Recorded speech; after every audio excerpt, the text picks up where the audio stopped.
2016 Asia কাপে পাকিস্তানকে হারানোর পর ৯ বছরের প্রতীক্ষা শেষে অবশেষে মিরপুরে ফিরল সেই বিজয়ের হাসি। লিটন দাসের নেতৃত্বে প্রথম টি-20তে দারুণ জয় তুলে নিল বাংলাদেশ, যেন পুরনো ক্ষতে নতুন প্রলেপ। মাঠ জুড়ে ছিল আত্মবিশ্বাস আর আগ্রাসন, প্রতিটি মুহূর্তে ফুটে উঠেছিল বদলার তপ্তছায়া। এই জয় শুধু একটি ম্যাচের নয়, বরং এক প্রজন্মের অপেক্ষার অবসান ও হারানো সাহসের পুনর্জন্ম। মিরপুরের হোম অফ ক্রিকেটে ম্যাচের শুরু থেকেই যেন এক অন্য বাংলাদেশকে দেখা গেল। টস জিতে ব্যাট করতে নামা পাকিস্তান শুরু থেকেই চাপে পড়ে। দ্বিতীয় ওভারে তাসকিন আহমেদের বলে সাইম আয়ুব ফিরে গেলে ভাঙে উদ্বোধনী জুটি। এরপর একে একে ফিরে যান হারিস, সালমান, হাসান নওয়াজরা। তাসকিনের গতির সঙ্গে মুস্তাফিজের কাটার মিশে রীতিমতো দিশেহারা Pakistan batting line up. Mustafiz এদিন যেন ফিরে যান তার পুরনো রূপে। 4 ওভারে মাত্র 6 রান দিয়ে তুলে নেন 2টি উইকেট। তার স্লোয়ার অফ কাটার বুঝে উঠতে পারেনি প্রতিপক্ষ।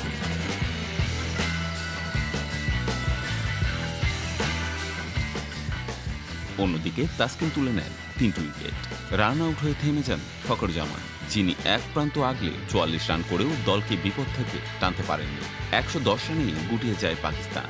ছোট্ট লক্ষ্য তাড়া করতে নেমে ইনিংসের প্রথম ওভারে সাজঘরে ফেরেন তানজিদ তামিম। এরপর লিটন দাসও দ্রুত বিদায় নিলে চাপে পড়ে স্বাগতিকরা। তবে সেই চাপ থেকে মুক্তি দেন পারভেজ ইমন ও তাহিদ হৃদয়। ধীর গতিতে বুঝে শুনে খেলে গড়েন 73 রানের গুরুত্বপূর্ণ জুটি। হৃদয় 36 রানে আউট হলেও ইমন ছিলেন শুরু থেকে শেষ পর্যন্ত। 39 বলে অপরাজিত 56 রানে দলকে জয়ের বন্দরে পৌঁছে দেন এই বাঁহাতি ব্যাটার। সঙ্গে ছিলেন জাকির আলী, যিনি 15 রানে অপরাজিত ছিলেন। বাংলাদেশ ম্যাচ জিতে নেয় 7 উইকেটে আর 27 বল হাতে রেখে। ম্যাচটি শুধু একটি জয় নয়, বরং এক যুগান্তকারী মুহূর্ত। 9 বছর পর পাকিস্তানের বিপক্ষে পূর্ণ শক্তির দলের বিরুদ্ধে জয়, তাও এমন দাপুটে ব্যাটিং বোলিংয়ে। মিরপুরের গ্যালারিতে ছিল স্লোগানে মুখর উৎসবের আমেজ। প্রায় 9 মাস পর হোম অফ ক্রিকেটে আন্তর্জাতিক ম্যাচ, আর 14 মাস পর কৃত্রিম আলোয় খেলা। সব মিলে যেন এক নতুন শুরু বাংলাদেশের জন্য।